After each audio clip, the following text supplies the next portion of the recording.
edition of Check Call. Don't forget to subscribe to Check Call, the newsletter on FreightWaves.com if you haven't already. Today might be one of my favorite episodes of the year. We welcome Jane Good, JT Logistics professional driver, and Corey Bruce, director of JT Freight at JT Logistics. Welcome to the show, guys. Welcome. Thank you. Welcome. I'm excited about today because this is something that, I kind of grew up knowing, but I've also learned that not a lot of people, it's not as widely popular. I don't know if popular is the right word. Anyway, it's Wreaths across America. You guys handle the logistics behind a good chunk of it in Iowa. And I'm really excited to dive into it today because it's something that as a logistics nerd, I always like to see how things get to where they need to be. Before we get too far into that, though, let's get some background on kind of how you guys both got started with JT Logistics and subsequently Wreaths across America. Jane, why don't you kick us off? Sure. I've been a professional driver for about 8 years, and I've done everything from doubles, over the road, all kinds of other transportation, but I'm very happy to be a local driver here with JT Logistics. Awesome. And Corey, how'd you get started? Yeah, about 3.5 years ago, I joined JT Logistics. And today, we're going to share a little bit about our journey with Wreaths Across America. But shortly after joining JT Logistics, I had the privilege of hiring Jane. And just shortly after the hiring of Jane, her and I sat down, had an awesome conversation about Wreaths Across America, what it meant to her, and to see if it would be something, I would be interested in and the organization. After our conversation, I instantly knew that this was something that we at JT Logistics would be behind, and also myself. So I reached out to Wreaths Across America to see what we could do as an organization to assist with them. They gave us an opportunity that first year, and we've grown ever since. So this year, we get to, haul 2 loads back, which has been an honor to even, build this a little bit more. So that's where it is. So let's get into it. What prompted you guys to get involved in this? Because Wreaths Across America is, for those who might not know, every December they have wreaths that are laid on fallen soldiers' graves. And it's all volunteer for the most part, from the volunteers laying wreaths at cemeteries to, I'm assuming, you guys as well. So what made you guys be like, yes, this is 1,000% where we want to devote our time and energy and resources, other than the fact that it's just a really great cause?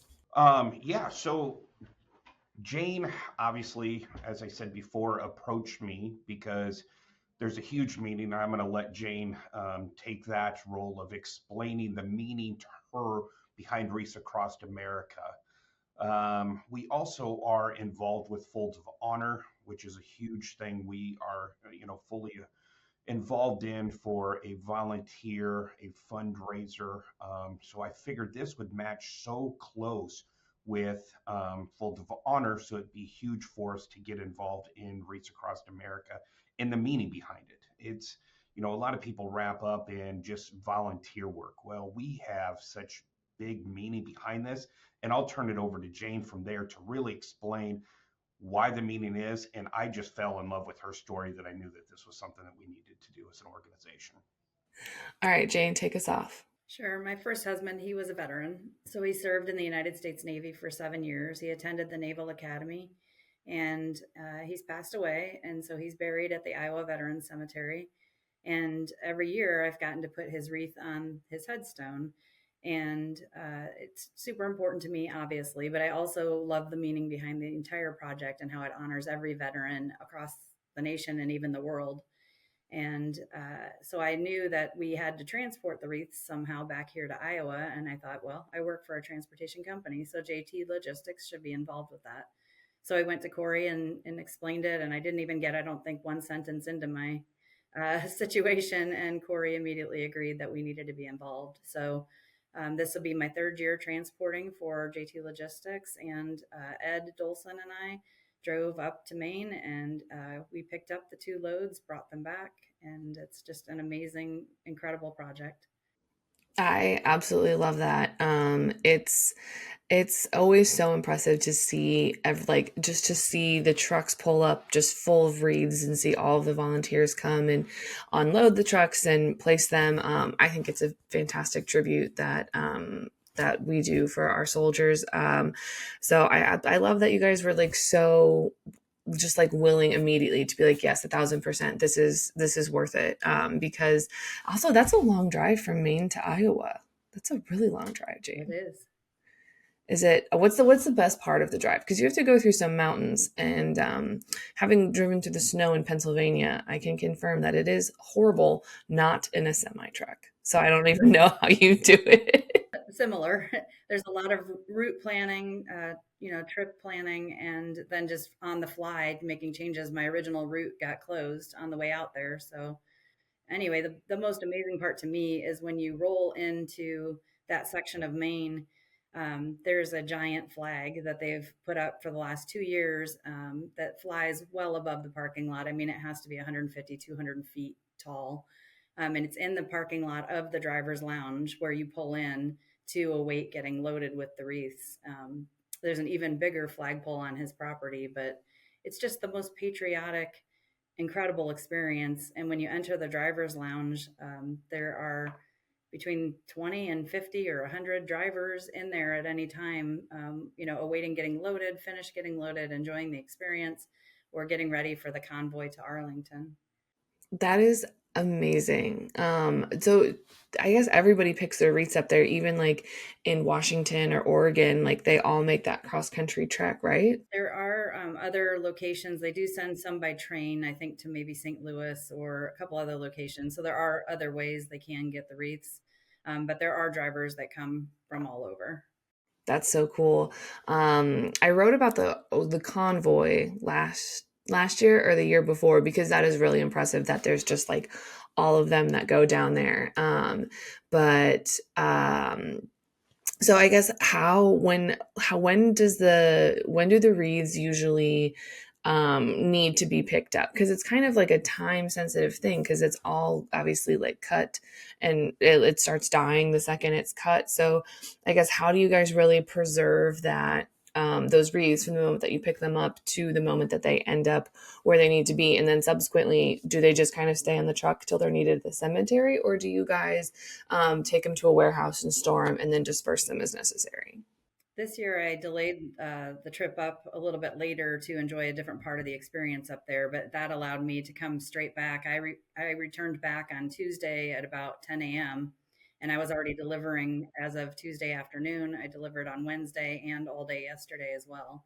So each cemetery, I call them, set up the delivery appointment, make sure that it works for them. A lot of them have volunteers there to unload the trucks, and then we do a hand unload of all of the boxes of the wreaths, and they get set up for the ceremony, which is Saturday. That is a lot of that's a lot of I think I did not realize how volunteer heavy it was even leading up to the big ceremony on Saturday, because obviously that's the one that I'm the most familiar with. I just thought that everybody showed up on Saturday and it was all there, but turns out it needs to be there a little early too. So I guess is there any so now you Corey, you mentioned that you guys have the two loads, or the two major loads. Is there any plans to kind of expand, or is it just kind of a you are allotted from the organization? How does that work? Do you just kind of have to wait for someone else to stop volunteering? Um, no, JT Logistics is dedicated to remaining actively involved with Wreaths across America and to continue to volunteer for this meaningful event. Should it arise and we're in the position to provide additional support, we gladly explore opportunities to contribute further at that point in time. I think there's opportunities even beside and outside of transportation that we could help in the organization, and we'll explore growing that as we grow with Reach Across America. I love that. It's just one of my favorite things that people like because so one of the organizations I worked with did scouting for food, and so they said we basically have all of these resources, all of these and the logistics know how we might as well help out where it's needed. And I think that I don't know what it is about like the logistics and supply chain profession and people in general. They really just kind of like fundamentally understand how to get involved and how to move things, and also they're really good at it because as someone who's worked with a lot of volunteers, you get some really good volunteers and then you get some that you're like, thank you for showing up. We appreciate you. Not that there's anything is not that there's such a thing as like a bad volunteer, because again, it's a volunteer. They're being generous with their time. But I will say that there is something about those logistics professionals that you're like, hey, you have the resources at your disposal, and you have trucks and other things that can just make it happen. And I do appreciate that part. Because it's just so easy, it just lends itself so nicely excuse me, to sliding right in and helping out the most. So I guess the the what kind of why is why as a logistics company, Corey, is giving back to the community so important? Because honestly, you guys could have chose anything to do, and obviously we have Jane's incredible story. But why is giving back to the community in the first place so important? Well, we deeply value volunteer work at JT Logistics, as it means giving back to the community and supporting organizations like Reese Across America and Folds of Honor. And we are proud sponsors of those organizations because we feel we're giving back to the people that give the ultimate sacrifice. Um, our ownership and leadership team believes it is crucial to contribute to causes that matter. Volunteering is something passionate about. Okay. It's responsibles we take at heart. Yes, we have the day to day operations that just are dragging where we can step away from those, day to day operations and volunteer to give back to something so powerful and meaning as in Wreaths Across America. Gives us a refresh, and one of our biggest core values is create amazing. So we feel being able to contribute to this, we're creating amazing for people that they're dealing with difficult times at this part of the year with loved ones that are no longer with us. So it's amazing for us. It's a rewarding gift. And then, Jane, have you kind of seen more people get involved the more years you've done this, either with throughout the JT Logistics organization or kind of in the community as a whole? Have you seen it kind of grown as you've, I guess more or less championed it here at JT Logistics? Yeah, absolutely. It's grown every year by leaps and bounds. I mean, even the number of trucks delivering this year has gone up, I think, at least 10%. That's incredible. I feel like it has to be such a special moment when you show up at that driver's lounge to wait to get loaded. I gotta feel like that's probably the low key the best driver's lounge in America, but that might not be accurate. No, it is. It definitely is. Um, there's I feel like there's a joke here about shippers using bathrooms and drivers, but I don't have it. But those who know. So I guess so. Obviously, there's all this work leading up to it, but come Saturday, the big day where everybody goes and physically lays the wreaths out, it's the big ceremony. Is that something that the entire company gets involved with? Is it kind of like everyone shows up because it's a continuation of their efforts? Is that kind of the norm around the office? So several of our employees, not everybody, do generously volunteer to go lay the wreaths. Our biggest contribution is obviously the transportation, and then we go to the cemeteries like we did on Wednesday, unload the truck. They have trailers that are staged where those wreaths are put, and then they transport those out to the into the cemetery where the different areas are where the wreaths will be laid. It's not something that we push to all, or we offer it to all the employees, but it's not something that all the employees do come out and do. If they want to volunteer their time and they want to be part of this special event, it's all volunteer. Here you go. Here's where the area is. talking to the director of Wreaths Across America last year, they had so many people that came out that the interstate leading to the Iramora Cemetery was blocked in one lane, and the state patrol had to guide traffic in because they had so many volunteers show up for this ceremony that is very special, plus wreaths being laid. Uh, I I want to say that's a good problem to have. I don't know that I would be overly upset that the police had to come manage traffic for this. That's a huge testament. I know one of my friends participates in the one in Arlington every year, and she just says you have to get there super early because the traffic is insane, and just plan to spend a very good chunk of time there because getting out afterwards is also a hectic thing. But I can only imagine how it is everywhere.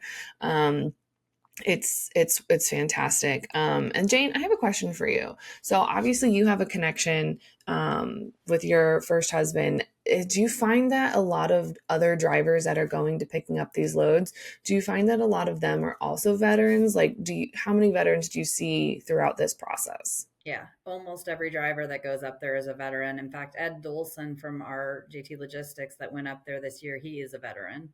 So a lot of them get to go up and experience seeing the tip land where they make the trees, how they cut them back. There's memorials for all sorts of different veteran um, situations there.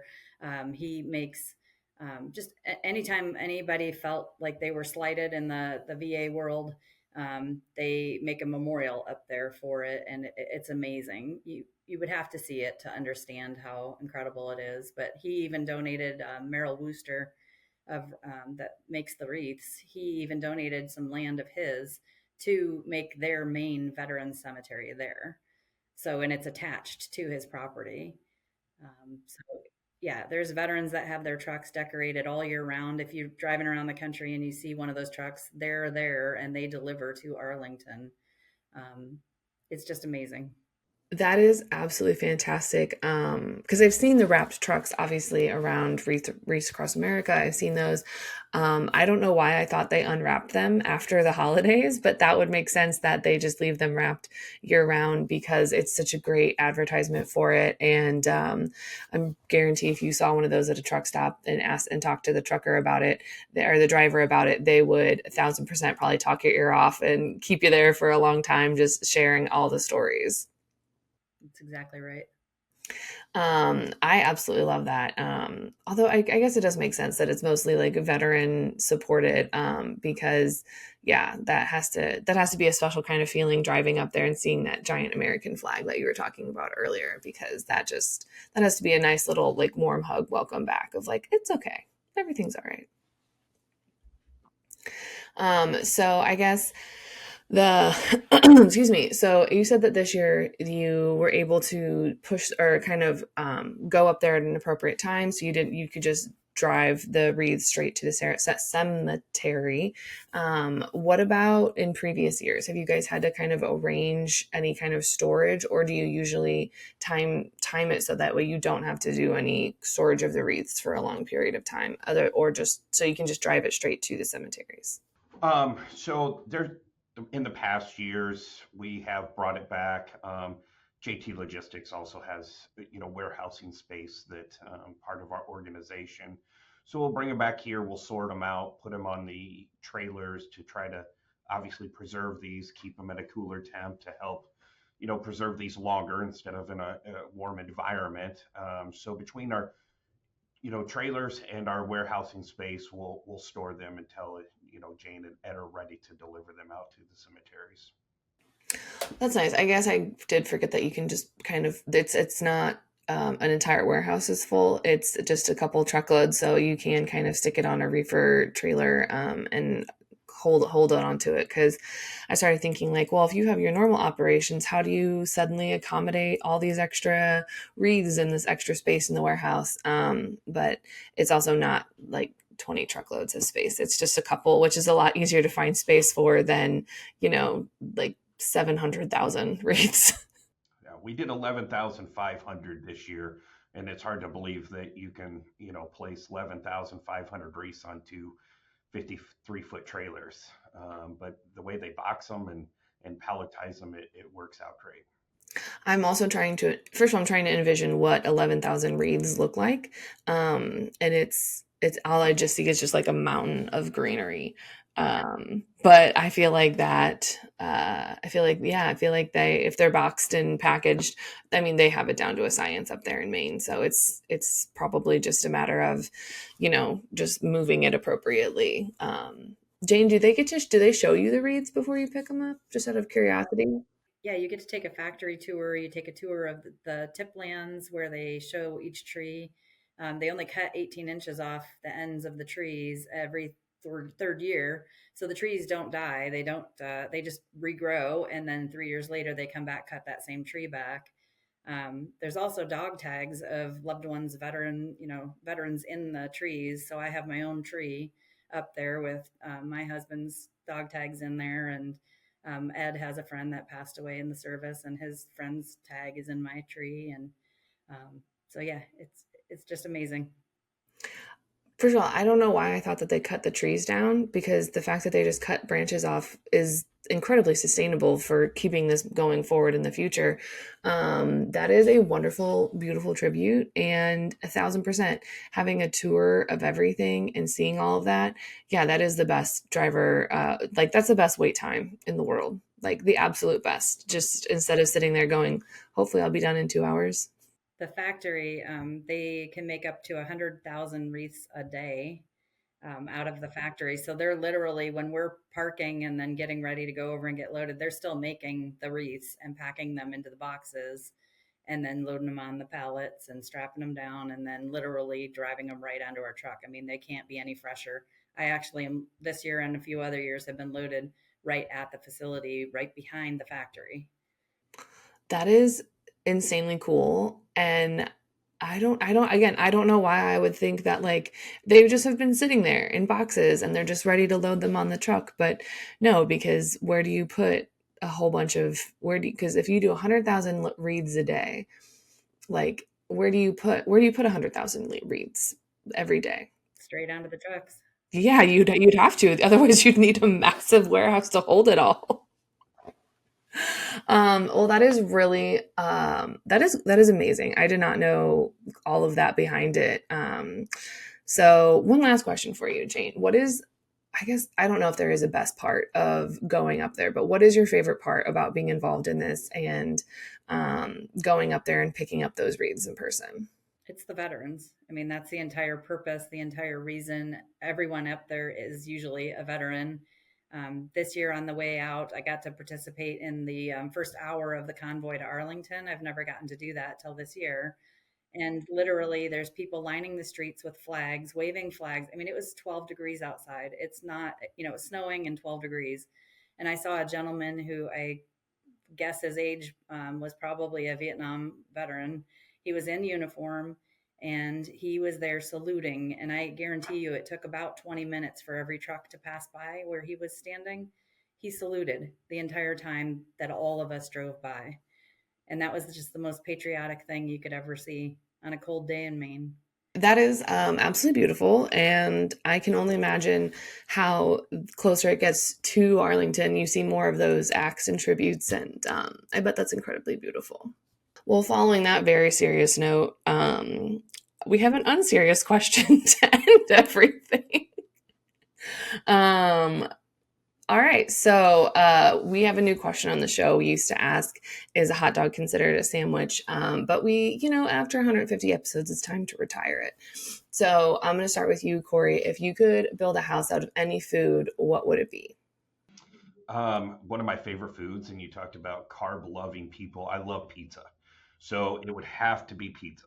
And the reason that is because all the different combinations of ingredients, sauces, the smells, the aromas, your house would smell awesome every day, all day long. And so I'd build it out of pizza. Okay, any specific pizza? Like we've had someone say like thin crust cold pizza, or are you just an equal opportunity pizza person? Oh no, if we're gonna do it right, we're gonna do it Canadian bacon, mushroom, and sauerkraut. Throw that all the combo together. Good old thin crust pizza, and it'd be amazing. That that's a choice.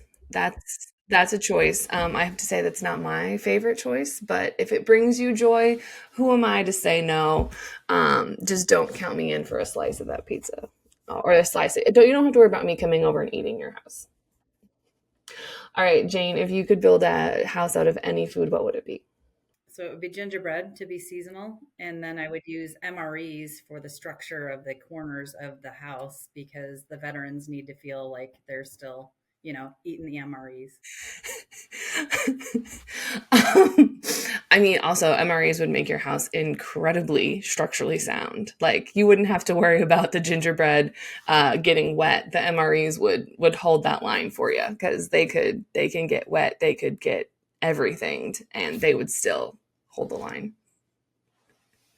Um, all right. Well, Jane and Corey, if anyone wants to reach out, maybe with designs of a house in gingerbread and MREs or pizza, or if they have any questions on kind of how you guys got involved in this or anything else we've talked about today, where can they find you outside the show? Corey, we'll start with you. Yeah, you can get a hold of me. My email address is Corey, Corey, Bruce, Bruce, at jtlogistics.com. Or give me a call, 515-323-7133. And I'd be happy to talk to anybody about this. Awesome volunteer opportunity. And Jane, if someone wants to get involved with you, where's the best place to find you? Jane.good@jtlogistics.com. Awesome. Thank you guys so much for joining us today. Thank you. Thank you.